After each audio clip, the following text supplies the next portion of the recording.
Dracula दोनों तरफ से घिरा हुआ था। एक तरफ एम्नोटेप, जो आज ड्रैकुला का शिकार करने आया था, और दूसरी तरफ वॉल्टर्स, जिसका जिस्म उसके ही कंट्रोल के बाहर था। इतनी बार मुझसे मार खाने के बाद भी तुम्हें अकल नहीं आई एम्नोटेप? भूल गए हो रात जब तुमने ट्रांसिल्वेनिया पर अटैक किया था? भूल गए कि मैंने तुम्हारी आर्मी को अकेले ही कैसे मौत के घाट उतार दिया था? सब याद है मुझे, सब याद है, और आज उस सब का बदला लूंगा मैं। पर अभी उसका समय नहीं हुआ है। Walter's, attack!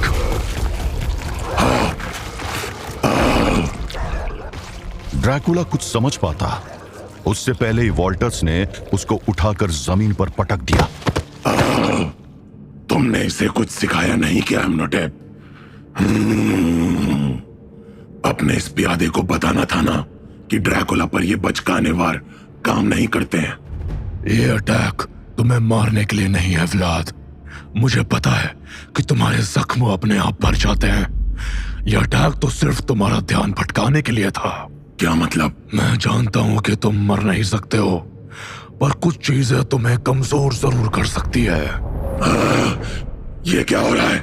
चक्कर आ रहा है ना, दिमाग घूम रहा है ना व्लाद। जानते हो क्यों? अरे ये क्या, तुम्हारे घाव भी नहीं भर रहे हैं? जानते हो क्यों? क्योंकि तुम्हें ये घाव देने वाला कोई ऑर्डिनरी लूपन नहीं क्या है। मतलब? बताऊंगा, पर अभी नहीं। अभी तो तुम्हें कहीं ले चलना है।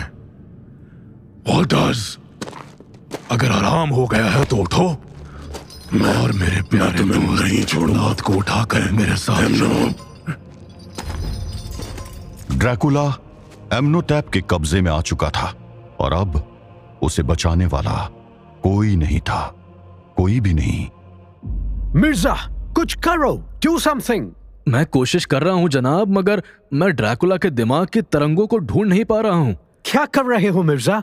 क्या मतलब है इसका? इसका मतलब या तो ड्रैकुला बेहोश हो चुका है या फिर क्या मिर्जा? या फिर क्या? या फिर ड्रैकुला मर चुका है। क्या? मिर्जा का अंदाजा सही था।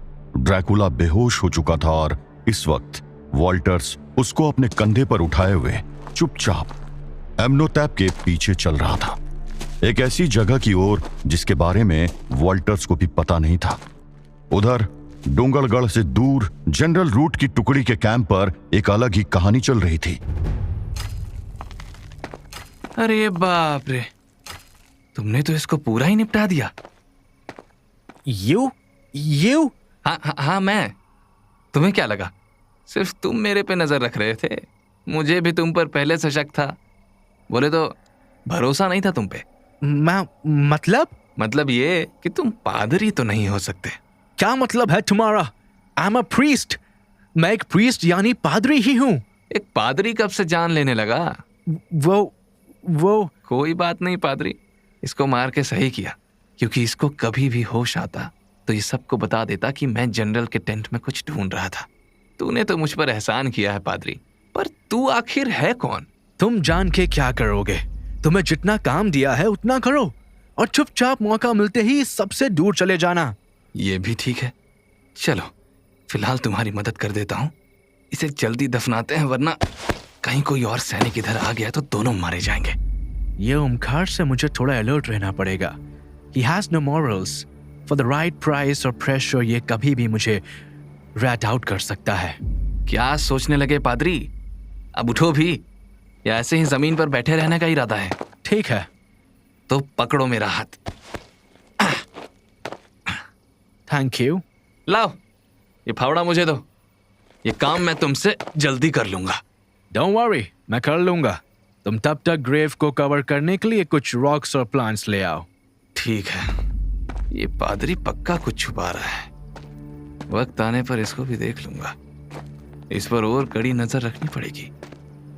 फिलहाल तो इसकी मदद करनी ही होगी, क्योंकि अभी तक तो ये अपना काम ही आ रहा है। ओमकार का शक सही था या गलत, ये तो वक्त बताने वाला था। लेकिन इस समय ड्रैकुला का वक्त बहुत खराब था। उस अनजान जगह पर उसे धीरे धीरे होश आ रहा था। ड्रैकुला ने आंखें खोलकर अपने चारों तरफ देखा। वो एक बड़े से हॉलनुमा जगह में था जहां चारों तरफ मशालें जल रही थी। हर तरफ बेड़ियां ही बेड़ियां दिख रही थे। उस पर अटैक करने वाला लूपन यानी वॉल्टर्स एक तरफ चुपचाप बैठा था और हॉल के बीच में खड़ा एम्नोहतेप उसकी ओर देखकर उसकी हालत पर हंस रहा था। Where am I? Welcome, my old friend. Welcome back to the land of living. Dracula ने अपने आप को आजाद करने की कोशिश की, मगर उसका कमजोर शरीर अभी उन जंजीरों को तोड़ने की हालत में नहीं था। ये तुम क्या कर रहे हो एम्नोटेप? क्या वेवाद की पावर्स ने तुम्हें बिल्कुल पागल कर दिया है? नहीं व्लाद, उनकी पावर्स ने मुझे एक वजह दी है। कैसी वजह? आखिर तुम करना क्या चाहते हो और ये कहां लाए हो मुझे? ये वो जगह है जहां तुम्हारी स्टोरी खत्म होगी और मेरी स्टार्ट। वो जगह जहां से तुम लूपिन्स अपनी उस कमजोरी को दूर करेंगे जो आज तक हमें रोकती आई है। और ये वो जगह है जहां से मास्टर वेवाद अपनी जर्नी स्टार्ट करेंगे, दुनिया को अपने कदमों में झुकाने का सफर। ये पूरी धरती मास्टर वेवाद की गुलाम बनेगी और उस नई दुनिया में हम फिर से अपने सिविलाइजेशन को खड़ा करेंगे। दुनिया के नक्शे में अब कोई देश नहीं होगा, कोई धर्म नहीं होगा, कोई बाउंड्रीज नहीं होंगी। It will be just one world under one king, king वेवाद। ओ, तो ये बात है। मैं आज तक यही सोचता था कि तुम बस पावर्स मिलने के कारण पागल हो गए हो, पर तुम तो दुनिया जीतने निकले हो। यू फूल, तुम्हें क्या लगता है कि तुमसे पहले किसी और ने ये सब ट्राई नहीं किया? भूल गए ऑटोमन्स को? वो भी दुनिया पर राज करना चाहते थे पर नहीं कर पाए। अच्छे से याद है मुझे वो ऑटोमन्स, और ये भी याद है कैसे तुमने मुझे धोखा दिया था। You made a deal with them. I made a deal with goddamn devil as well. और तुमने भी वही किया। सबको सरवाइव करने के लिए डील्स करनी पड़ती हैं एम्नोटेप। ये सर्वाइवल का बेसिक रूल है। मैंने जो किया वो उस समय जरूरी था, पर तुम जो अब करना चाह रहे हो वो सिर्फ एक बेवकूफी है। और अगर तुम्हें लगता है कि तुम मुझे हरा दोगे या मार दोगे तो तुमसे बड़ा बेवकूफ कोई नहीं है। बेवकूफ तो मैं हूं जो तुम पर ट्रस्ट किया। वैसे मैं ना तुम्हें हराना चाहता हूं और ना मारना, क्योंकि तुम्हें मार दूंगा तो महान वेवाद को एनोबस की कैद से आजाद कैसे कर पाऊंगा। You are the key my friend. The key? क्या कह रहे हो तुम? किस चीज की की? बताता हूं, पर पहले ये तो जान लो कि तुम आखिर हो कहां। So, my dear friend, welcome to the temple of mighty sun god. Welcome to the temple of Ra. ये सन गॉड का टेम्पल है जिसे इस पार्ट ऑफ वर्ल्ड में सूर्य भी बुलाते हैं। और इस टेम्पल में वो पावर है जो हमारी सबसे बड़ी वीकनेस को हटा सकती है, और वो यहाँ है। ड्रैकुला अभी भी काफी वीक फील कर रहा था। उसने आंखों पर जोर डाला ताकि देख सके कि एम्नोटेप किसकी बात कर रहा है, और उसे बस एक काला पत्थर नजर आया। ये काला सा पत्थर, इसमें क्या है? ये कोई नॉर्मल स्टोन नहीं है, ये एक पावरफुल स्टोन है जो फिलहाल इनएक्टिव है, और इसको एक्टिव करने के लिए मुझे जो कुछ चाहिए वो सब यहां है। क्या? तुम क्या बोल रहे हो? मुझे कुछ समझ नहीं आ रहा है। ये कोई नॉर्मल स्टोन नहीं है। This is the stone of रा। इसमें उन्हीं की पावर्स है, और जिसके पास ये स्टोन रहेगा उसको रा कोई हार्म नहीं पहुंचाएगा। महान वेवाद ने मुझे स्टोन के बारे में बताया था, पर एक प्रॉब्लम है। इस स्टोन की पावर्स अभी इनएक्टिव है, और उसे एक्टिव करने के लिए मुझे 3 चीजें चाहिए। First, the blood of a slave. Second, the heart of a brother. और लास्ट में The ashes of an enemy slain by my own hands. ओह, तो तुम इनविंसिबल बनना चाहते हो? एक बार मुझे इन चेन से आजाद कर दो, फिर मैं तुम्हारे सपने को वैसे ही तोड़ दूंगा जैसे उस रात तुम्हारी स्पाइन तोड़ी थी।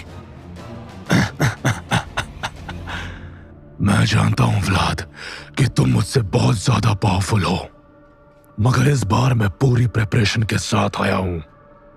लास्ट टाइम मुझे बिल्कुल आइडिया नहीं था कि मेरा दोस्त व्लाद लूसीफर के साथ डील करके ट्रांसिल्वेनिया का काउंट ड्रैकुला बन चुका है, और इसीलिए मैं तुम्हें हरा नहीं पाया। पर इस बार इस खेल के सारे कार्ड्स मेरे पास है। बहुत वेट किया है मैंने इस दिन का, और बहुत प्लानिंग करी है तुम्हें यहां तक लाने के लिए। प्लानिंग? कैसी प्लानिंग? जब महान वेवात ने मुझे इस पत्थर के बारे में बताया था, तब से मेरे दिमाग में सिर्फ एक ही बात थी कि मैं इस स्टोन को एक्टिव करने के लिए तुम्हारी एशेज यूज करूंगा। और मेरी किस्मत देखो कि तुम वही आ गए जहां मुझे यह स्टोन मिला। जानते हो व्लाद, पिछले 400 सालों में मैंने बहुत बॉडीज चेंज करी, बहुत सारे फॉरेस्ट में इस पत्थर को ढूंढा, पर इस सबसे पहले मैंने तुम्हारे बारे में पता किया, तुम्हारी कमजोरियों को जाना। मेरी कमजोरियां?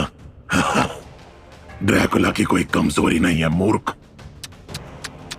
बेचारा व्लाड, मेरा दोस्त, मैं जानता हूं कि अब्राहम वैन हेल्सिंग ने तुम्हारे साथ क्या किया था। और आज वही मैं तुम्हारे साथ करूंगा।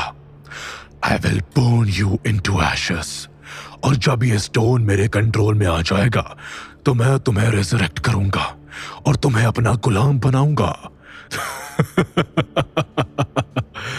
डोंट वरी माय फ्रेंड, जब महान वेवात इस धरती पर अपना राज कायम करेंगे, तब तुम्हें और मंजर देखने का मौका जरूर दूंगा। तुम्हारा ये सपना कभी पूरा नहीं होगा। कौन रोकेगा मुझे व्लाड? कौन रोकेगा मुझे? तुम कुछ नहीं कर पाओगे, कुछ भी नहीं। यह रिचुअल आज रात पूरा होगा, और कल सुबह राह के रथ की सवारी महान वेवात खुद करेंगे। ड्रैकुला की चीखों को नजरअंदाज करते हुए एम्नोटेप उस पत्थर की ओर मुड़ गया और कुछ मंत्र बुदबुदाने लगा। इधर आओ मेरे भेड़िए। एम्नोहतेप के बुलाने पर एक भेड़िया उसके पास आया। The blood of a slave. Second, the heart of a brother. And the ashes of an enemy slain by your own hands. Blood of a slave.